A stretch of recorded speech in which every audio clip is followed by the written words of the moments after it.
আল্লাহ সুবহানাহু ওয়া তাআলা আমাদেরকে আল্লাহর ঘরে আসার তৌফিক দান করেছেন, এই জন্য আমরা সবাই শুকরিয়া আদায় করছি আলহামদুলিল্লাহ।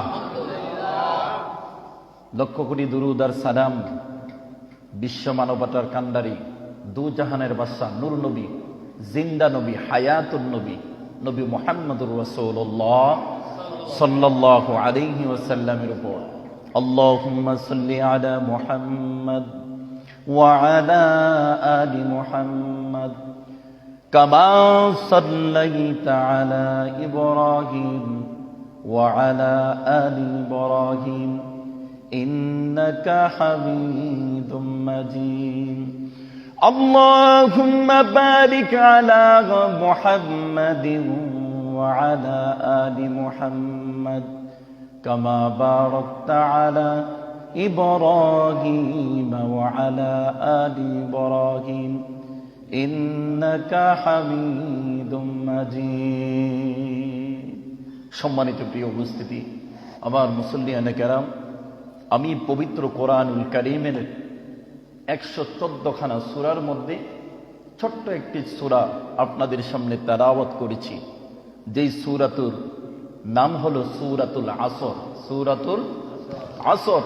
আল্লাহ তাআলা পবিত্র কোরআনুল কারীমে 114টা সূরা আমাদের প্রিয় নবী নূর নবী মুহাম্মদুর রাসূলুল্লাহ সাল্লাল্লাহু আলাইহি ওয়াসাল্লামের উপর নাজিল করেছেন আমাদের হেদায়েতের জন্য। জোরে বলি সুবহানাল্লাহ, সুবহানাল্লাহ। ওই কোরআনুল কারীম থেকে ছোট্ট একটি সূরা, যদিও ছোট কিন্তু এটার লোড, ওজন, মর্যাদা কত বড়। ইমাম শাফি রাহিমাহুল্লাহ বলেছেন, আল্লাহ সুবহানাহু ওয়া তাআলা যদি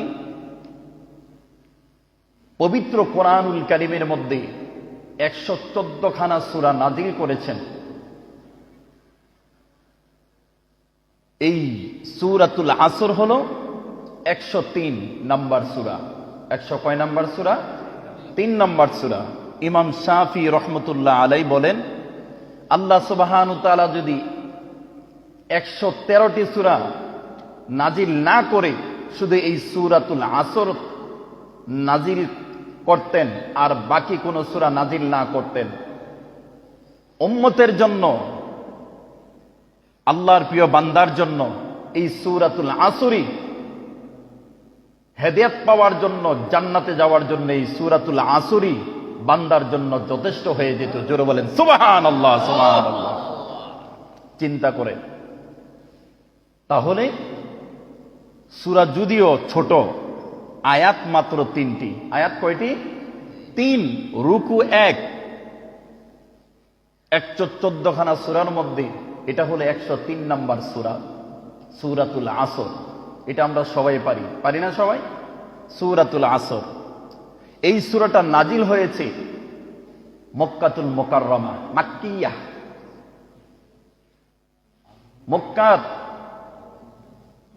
মক্কাতে নবী করিম সাল্লাল্লাহু আলাইহি ওয়াসাল্লামের উপর এই সূরা নাজিল হয়েছে।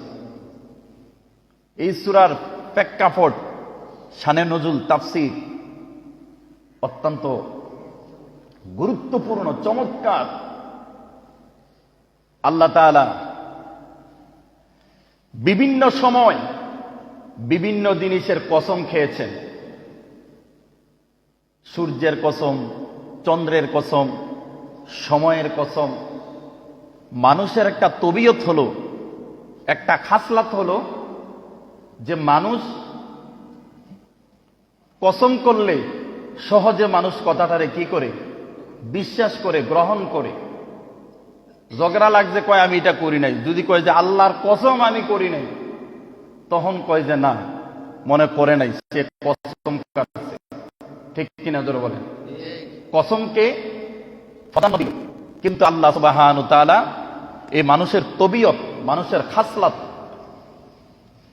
বুঝাইতে গিয়া আল্লাহ তাআলা বিভিন্ন জায়গায় কসম করেছেন। ওয়াশ-শামসি ওয়া দুহাহা, আল্লাহ সূর্যের কসম করেছেন, চন্দ্রের কসম করেছেন। ওয়াল আসর, সময়ের কসম, আসরের কসম। কিন্তু আল্লাহ যেই কথা কসম করে বলেছেন, যেটা কসম ছাড়া বলেছেন, দুটোটারই পাওয়ার এবং লোড সবচেয়ে বেশি। সুবহানাল্লাহ বলবেন না? কিন্তু বান্দাকে বুঝাইতে গিয়া, গুরুত্ব দিতে গিয়া আল্লাহ তাআলা বিভিন্ন জিনিসের কসম খেয়েছেন। আল্লাহর রাসূলের দুই সাহাবী একজন অপরজনের সাথে যদি সাক্ষাৎ হয়, হাদিসের মধ্যে আছে যে একজন আরেকজনের সাথে যখন সাক্ষাৎ হইত ততক্ষণ পর্যন্ত ফ্রিতে হইতেন না যতক্ষণ পর্যন্ত সূরা আসর একজন আরেকজনরে না শোনাইতেন। সুবহানাল্লাহ। মানে আপনার সাথে আমার দেখা হইছে, আমি আপনার সালাম দিছি, ভালো করে জিজ্ঞেস করছি, আমি আপনার সূরা আসর শোনাইলাম, আপনি আমার শোনাইলেন। আর এটার ফজিলত কি? নবী করিম সাল্লাল্লাহু আলাইহি ওয়াসাল্লাম বলেন, ও আমার উম্মতেরা শুনো, কোরআনুল কারীমের একটি আয়াত যদি কেউ অর্থ সহকারে বুঝতে চায়, শুনতে চায়, আমল করতে চায়, একটি আয়াত তুমি অর্থ সহকারে যদি শিখো, বোঝার জন্য তুমি বসে যাও, এই একটা আয়াত বুঝতে গিয়া আল্লাহ তাআলা এই একটা আয়াত বোঝার কারণে তোমাকে 100 নামাজ রাকাতের সওয়াব তোমার আমলনামায় দান করে। জোরে বলেন সুবহানাল্লাহ। একটা আয়াত সূরাতুল আসর, এক আয়াত, ইন্নাল ইনসানা লাফি খুসর, দুই আয়াত, ইল্লাল্লাযীনা আমানু ওয়া আমিলুস সলিহাত ওয়া তাওয়াসাউ বিল হাক্কি ওয়া তাওয়াসাউ বিস সবর। এই তিন আয়াত যদি আমরা মনোযোগ সহকারে শুনি, এটার অর্থ বুঝি আর আমল করার চেষ্টা করি, আল্লাহ তাআলা 300 রাকাতের সওয়াব যিনি দান করবেন তিনি কে? আল্লাহ। জোরে বলেন তিনি কে? আল্লাহ। আল্লাহ সুবহানাহু ওয়া তাআলা দান করবেন। আল্লাহর রাসূলের এক সাহাবী নবীজিকে প্রশ্ন করলেন, ইয়া রাসূলুল্লাহ, আল্লাহর কাছে সবচেয়ে প্রিয় গ্রহণযোগ্য আমল কোনটা? নবী করিম সাল্লাল্লাহু আলাইহি ওয়াসাল্লাম বলেন, আস-সালাতু আলা ওয়াকতিহা, আস-সালাতু আলা ওয়াকতিহা। আমার কাছে সবচেয়ে পছন্দনীয় আমল হলো সময় মতো বান্দা নামাজ আদায় করবে। জোরে বলেন সুবহানাল্লাহ। সময় মতো বান্দা নামাজ আদায় করবে, এটা আমি আল্লাহর কাছে সবচেয়ে পছন্দনীয় আমল। বলেছেন কে? মুহাম্মাদুর রাসূলুল্লাহ সাল্লাল্লাহু আলাইহি ওয়াসাল্লাম। তাইলে সময়ের অনেক দাম আছে, বোঝা যায়। সময়ের অনেক কি আছে? দাম আছে। সময়ের অনেক মূল্য, সময়ের অনেক দাম। এই জন্য আল্লাহ তাআলা সূরার শুরুতে বললেন, ওয়াল আসর, সময়ের কসম। সময় যদি আমাদের শেষ হয়ে যায়, আমরা যাব কোথায়? কোথায় যাব? কবরে। কোথায় যাব? সময় শেষ হয়ে গেলে যাবো কই? তো কথা বললেন কিছু, দুনিয়া থাম যাইব না ফ্রিজে রাখতে দিব? ব্যবস্থা নাই তো। তাইলে ওই জায়গাটার নাম কি? সবাই বলেন, জায়গার নাম কি? কবর। ওয়াল আসর, সময়ের কসম। ইন্নাল ইনসানা লাফি খুসর, নিশ্চয়ই সমস্ত মানুষ রয়েছে ক্ষতির মধ্যে। কিসের মধ্যে? আল্লাহ তাআলা বলেন, আল্লাহ সময়ের কসম খাইয়া বলছেন, বান্দারে বুঝাইতে গিয়ে আল্লাহ সময়ের কসম খাইছেন। খাওয়ার পরে বলতেছেন, ইন্নাল ইনসানা লাফি খুসর, পৃথিবীর সমস্ত মানুষ ক্ষতির মধ্যে পড়ে আছে, ক্ষতির মধ্যে নিমজ্জিত। পৃথিবীর সমস্ত মানুষ ক্ষতির মধ্যে। আহা, ইন্নাল ইনসানা লাফি খুসর, নিশ্চয়ই মানুষ রয়েছে ক্ষতির মধ্যে নিমজ্জিত। সময় এত বড় মূল্যবান, নবী করিম সাল্লাল্লাহু আলাইহি ওয়াসাল্লাম বলেন, মানুষ দুইটা নিয়ামতের নাশুকরিয়া করে, অবহেলা করে। একটা হইল সময়, আরেকটা হলো সুস্থতা। ঠিক কিনা জোরে বলেন? কত সময় আমরা শেষ করে দিতেছি, অথচ শরীর সুস্থ আছে, এখন আমরা ইবাদত করি না। শয়তান ধোঁকা দিতেছি কি যে বুড়ো হইলে করাম, বুড়া পর্যন্ত বাঁচবেন তার কোনো গ্যারান্টি আছে? কথা বলে না, গ্যারান্টি আছে?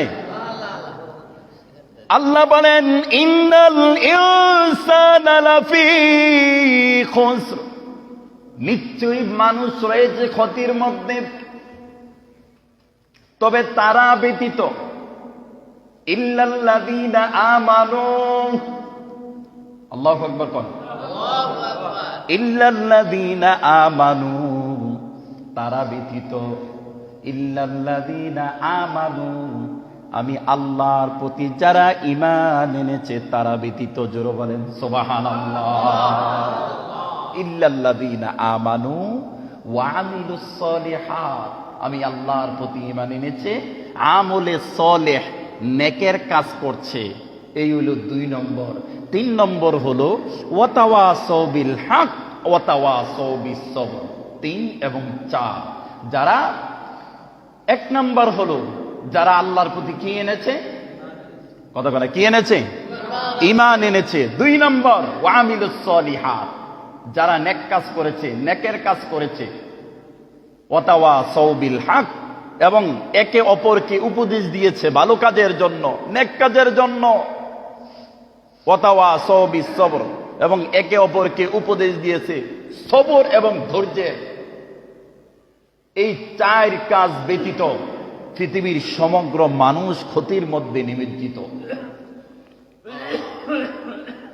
এখন বলতে পারেন, হুজুর আমরা আল্লাহর প্রতি ঈমান এনেছি, আমরা তো বাইসে গেছি। কেমন ঈমান আনা? বাইরে ঈমান যে তুমি আল্লাহ, পরিপূর্ণভাবে তুমি ঈমান আল্লাহ না। ঈমান কেমন ভাবে আনবা? আল্লাহর রাসূলের সাহাবায়ে কেরাম যেভাবে ঈমান এনেছে এইভাবে ঈমান আনতে হবে। ঠিক কিনা জোরে বলে? আহা, প্রথম 2টা হলো নিজে বাঁচো, লাস্টের 2টা হলো দেশের মানুষ, পরিবারের মানুষকে বাঁচাও। তুমি নিজে ঈমান আনবা, নেক আমল করবা, আমলে সলেহ করবা, সৎ কাজের আদেশ, অসৎ কাজের নিষেধ, মানুষকে দ্বীনের দাওয়াত দিবা, সুখে দুঃখে সর্ব অবস্থায় ধৈর্য ধারণ করবা। মারামারি, কাটাকাটি, কোবাকুবি করা যাবে না, কোনো ঝগড়া করা যাবে না, হিংসা ফাসাদ করা যাবে না। আল্লাহ তাআলা এমন কিছু এই সূরার মধ্যে ঢুকিয়ে দিয়েছে। এই জন্য ইমাম শাফিঈ রাহিমাহুল্লাহ বলেছেন, এই সূরা যদি কেউ গবেষণা করে, এই সূরা নিয়ে যদি কেউ অনুধাবন করে, অনুবাদন করে, এই সূরাটা যদি কেউ রিসার্চ করে, তার জন্য এই সূরাই যথেষ্ট। জোরে বলেন সুবহানাল্লাহ। ঈমান আনবেন কেমনে? আল্লাহর রাসূলের সাহাবারা যেইভাবে ঈমান এনেছে এইভাবে ঈমান আনতে হবে। ইল্লাল্লাযীনা আমানু, আমি এমন এক রব, দিনের রব, রাত্রের রব। আল্লাহ কয়, আমি যদি দিনের রাত না বানাই, কে দিন বানাইব? আল্লাহু আকবার বলবেন না? আমি আল্লাহ যে দিনের পরে রাত্র দিচ্ছি, রাত্র যে তোমরা ঘুমাও, বান্দা একটু চিন্তা করো না? কত ইহুদি খ্রিস্টান বেঈমানেরা এই ছোট ছোট সূরাগুলো রিসার্চ করে করে কালিমা পড়ে মুসলমান হয়ে যাচ্ছে। অথচ আমাদের মধ্যে অনেক মুসলমান আছে, নাম দিয়েছি ঈমান আলী, অথচ কাম করে বেঈমান আলীর কাম। ঠিক কিনা জোরে বলেন? কত সুন্দর নাম, আশরাফুল ইসলাম, ঈমান উদ্দিন, অথচ কাম করতেছে বেঈমান উদ্দিনের কাম। ঠিক কিনা জোরে বলেন? আহা, শৈশবটা চলে গেল খেলায় হেলায়, জীবনটা কাটিয়ে দিলাম, যৌবনটা কাটিয়ে দিলাম অবহেলায়। বৃদ্ধ বয়সটা চলে গেল অসুস্থতায়। জীবনের শেষ সময় করলাম কি আফসোস, আর শেষ বেলায় চোখের পানি ছাড়া আমার আর কোনো উপায় নাই। আল্লাহ কি এমনি কইছে যে দুনিয়ার মানুষ ক্ষতির মধ্যে নিমজ্জিত? আজকে দেখেন অনেকে সেজদা দিতে দিতে কপালে কর ফালাইয়া দিছে, অথচ ঠিক মতো আমরা সেজদাটাই দিতাম জানলাম না। ঠিক কিনা যারা বলে? মানুষ করে কি, ফাইল কি? সময় শেষ হয়ে গেলে যেতে হয় কবরে, সময় ফুরিয়ে গেলে যেতে হয় কবরে। এই জন্য আল্লাহ বলেন, সময়ের কসম রে বান্দা, তুমি ক্ষতির মধ্যে পড়ে আছো। ইল্লাল্লাযীনা আমানু, আমি আল্লাহর প্রতি এমন ভাবে ঈমান আনবে, ঈমান আনছো তো তুমি জেলখানায় আবদ্ধ হয়ে গেছো, বন্দী হয়ে গেছো। তোমার জন্য দুনিয়াতে কোনো আনন্দ চলে না, কারণ মুমিনের জন্য দুনিয়া জেলখানা, কয়েদখানা। দুনিয়ার মধ্যে মুমিন আনন্দ করতে পারে না, মুমিন একমাত্র আনন্দ করবে জান্নাতুল ফেরদাউসে। ঠিক কিনা জোরে বলেন? কারণ মুমিন, নবীজি বলছে দুনিয়াটা মুমিনের জন্য কয়েদখানা, জেলখানা। অথচ জেলখানার মধ্যে কয়েদিরা কি সুখে থাকে না দুঃখে থাকে? কথা বলে না, সুখে থাকে না দুঃখে থাকে? দুঃখে। অতএব আমরা মুমিন, আমরা জেলখানার মধ্যে আছি, পরীক্ষা দেওয়ার জন্য আসছি। এই যে 2024 সাল চলে যাচ্ছে, অনেকে আনন্দের জন্য প্রস্তুতি নিতেছে। যুবক, আহারে যুবক, তোমার মাঝ থেকে যে একটি বছর চলে গেল, 100 বছরের আগে আর 2024 সাল আসবে না। এই যে 24 সাল চলে যাইতেছে, তুমি কি জানি এটা 31 না? আহা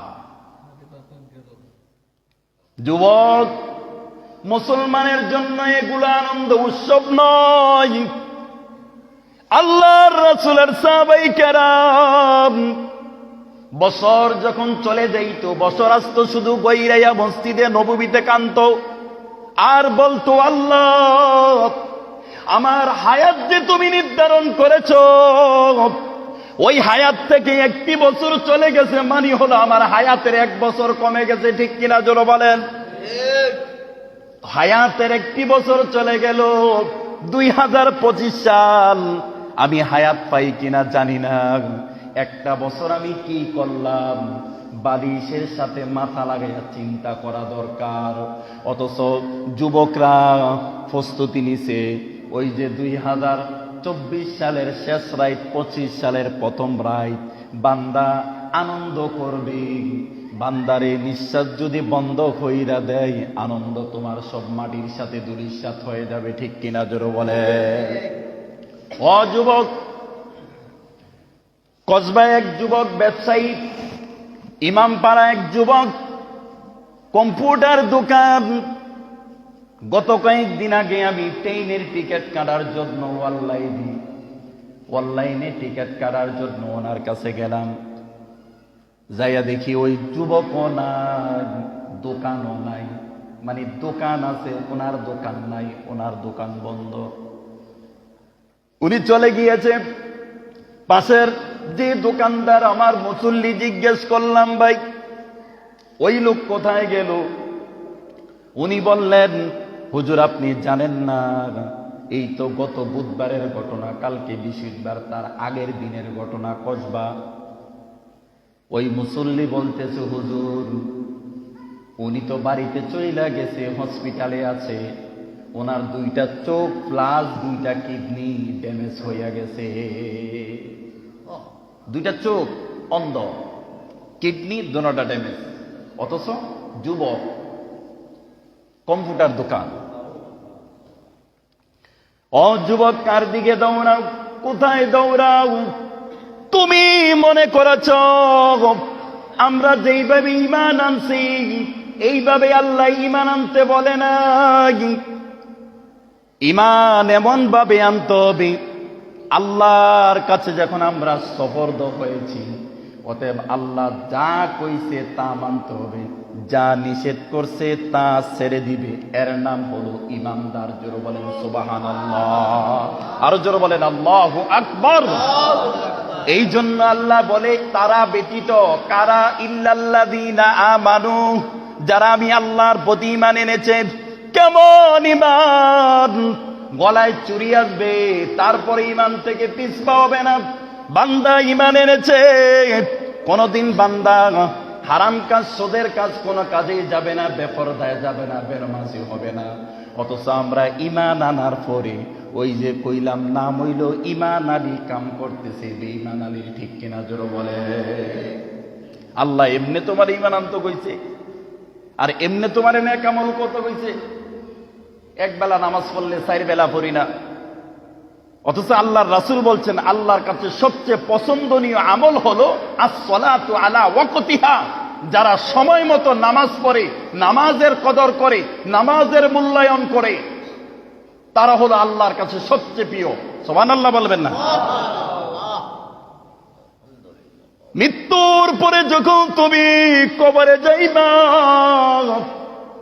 আহা, কবরে তোমার কেউ যাবে না। ডান দিকে বাম দিকে চতুর্দিকে দেখবে তোমার আমলগুলো তোমার জন্য দাঁড়িয়ে আছে। তুমি জিজ্ঞেস করবে কে গো তোমরা? তখন তোমার কোরআন তেলাওয়াত, তোমার নামাজ তোমাকে জবাব দিবে আমি দুনিয়াতে তোমার কোরআন তেলাওয়াত, তোমার নামাজ, তোমার রোজা, জোরে বলেন সুবহানাল্লাহ, এগুলোই তোমার সঙ্গের সাথী হয়ে যাবে। এছাড়া আর কেউ তোমার সাথী হবে না। এ যুবক, ওই যে কসবা ইমামপাড়া যুবক কোনোদিন কল্পনা করে নাই, সে জানতো না তার যে এত বড় রোগ হয়ে আছে, চোখ ড্যামেজ, কিডনি ড্যামেজ। অথচ যুবক তুমি কয় দিকে দৌড়াও, কোন দিকে দৌড়াও?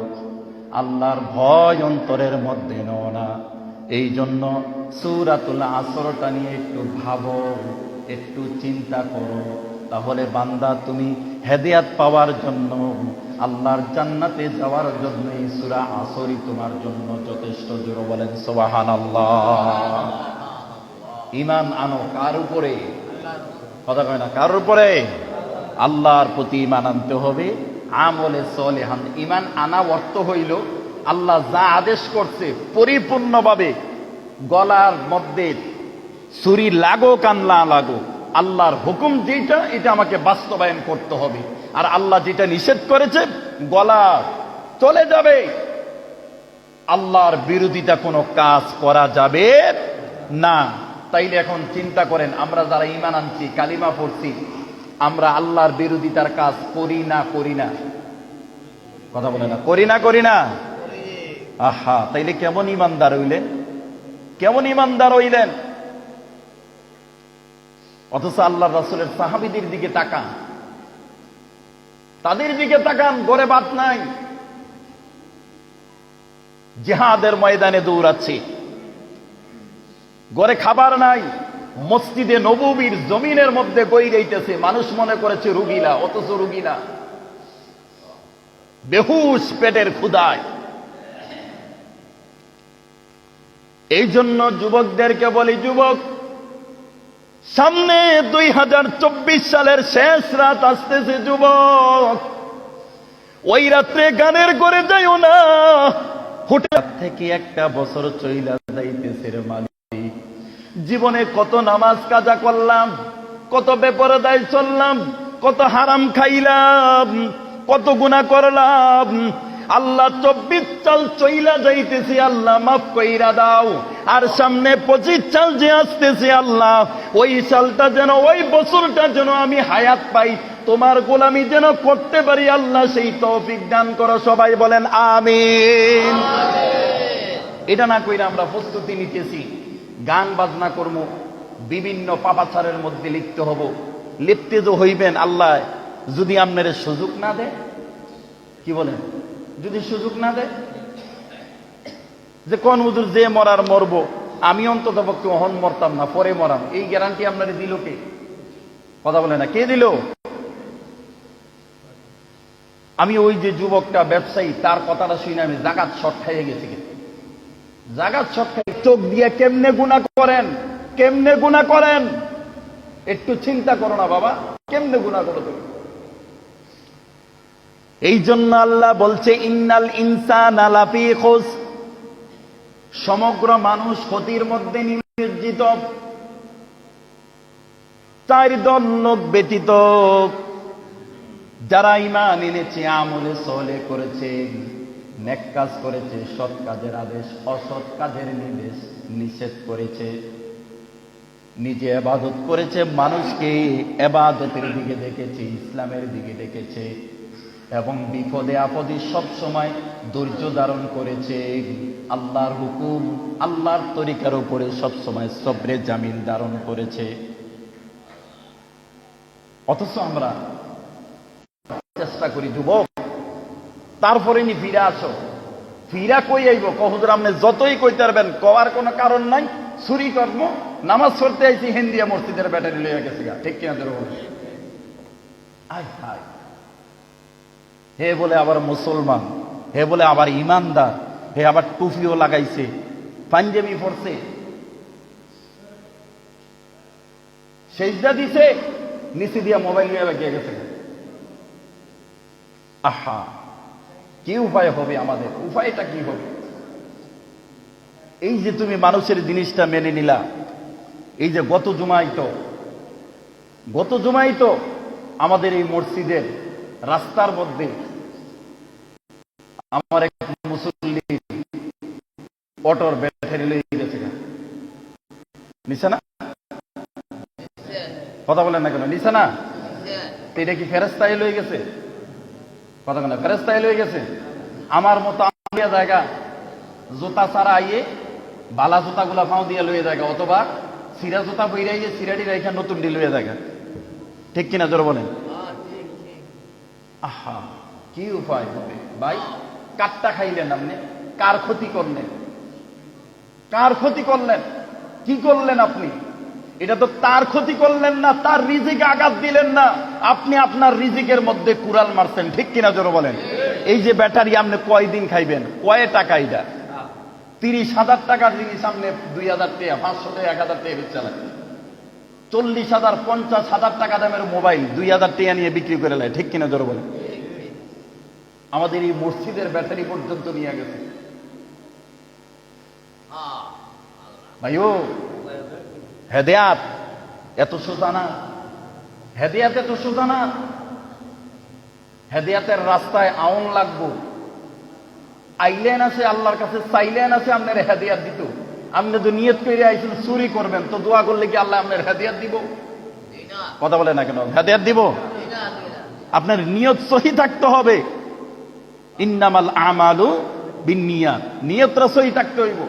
আপনি তো নিয়ত করে আইছেন জুতা লই দেবেন, মোবাইল নিয়ে যাইবেন, ব্যাটারি চুরি করবেন, তো লাভ কি হইব? এই জন্য বলি যুবক, না খাইয়া থাকো, পেটের মধ্যে হারাম ঢুকাইও না, মানুষের জিনিস দেখলে এটা নিও না, চুরি করিও না। কারণ যদি চুরি করো, আর যদি এই চুরির খাবারে তোমার শরীরে রক্ত মাংস হয়, তুমি যখন বিয়ে করবা, এই রক্ত তোমার সন্তানের শরীরে পর্যন্ত প্রবাহিত হইব, ঠিক কিনা জোরে বলেন? এবং এই রক্ত মাংস আল্লাহর কসম, আল্লাহ জাহান্নামে না জ্বালাইয়া ওই যার জিনিস সামনে নিছেন হের থেকে মাপ না লইয়া কন্ট্রোলে রাখতে পারি না। তার কারণ কি জানেন? ইসলাম পরিপূর্ণ দেশে এখনো প্রতিষ্ঠিত হয় নাই, ঠিক কিনা জোরে বলেন? আমি মাঝে মধ্যে কই যে চুরি করছে এর যদি দইরা এই গ্রামের মধ্যে মাঠের মধ্যে দইরা একটার হাত কাটটা দিত আর ঘোষণা দিব যে চুরি করব তারই হাত কাটা হবে, এরপরের দিন আর পুলিশ সেনাবাহিনী কেউ লাগতো না, হ্যাঁ নিজে সোজ হয়ে যাবো, ঠিক কিনা জোরে বলেন? ইসলামী আইন নাই তো, নাই তো। ইসলামী রাষ্ট্র এখনো যদি থাকতো তাইলে মানুষ এইভাবে জুলুম করত না। আপনি দেখেন সিসি ক্যামেরা লাগাইয়া সৈন্য সেনাবাহিনী কোবরা হোবরা কত কিছু দিয়েও কন্ট্রোলে রাখতে পারে না। তার কারণ কি জানেন? কারণ একটাই, ইসলাম বাংলাদেশে এখনো পরিপূর্ণ প্রতিষ্ঠিত হয় নাই। জিনা করলে যদি পাথর দিয়া একটারে যদি সাইজ করত, একটারে পাথর দিয়া মাইরা 80 বেতের আঘাত দিয়া যদি সোজা করে দিত, হে কইব খাইছে। আর সম্ভব না।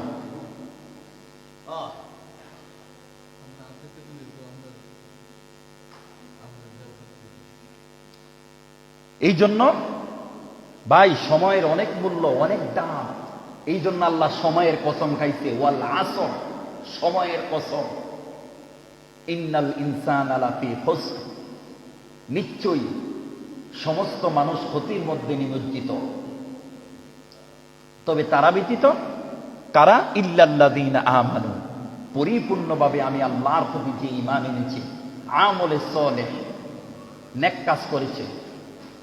তো ঈমানদার তারা যারা সঠিকভাবে আল্লাহর হুকুম পালন করে, তার দ্বারা ইসলামের কোনো ক্ষতি হয় না, কোরআনের কোনো ক্ষতি হয় না, দেশের মানুষের কোনো ক্ষতি হয় না। ঠিক কিনা জোরে বলেন? এই জন্য ইমাম শাফিঈ রহমতুল্লাহ আলাইহি বলেছেন যে আল্লাহ তাআলা যদি 113টা সূরা নাজিল না করতো, খালি একটা সূরা যদি আল্লাহ নাজিল করে বান্দার জন্য দিয়ে দিত, এই সূরাটাই বান্দার হেদায়েতের জন্য, জান্নাতে যাওয়ার জন্য যথেষ্ট। সুবহানাল্লাহ, সুবহানাল্লাহ। আপনি এটা ধাবন করে দেখেন, রিসার্চ করে দেখেন যে আল্লাহ তাআলা কি বলছেন। এই জন্য সম্মানিত উপস্থিতি, আমি বারবার আপনাদের অনুরোধ করি,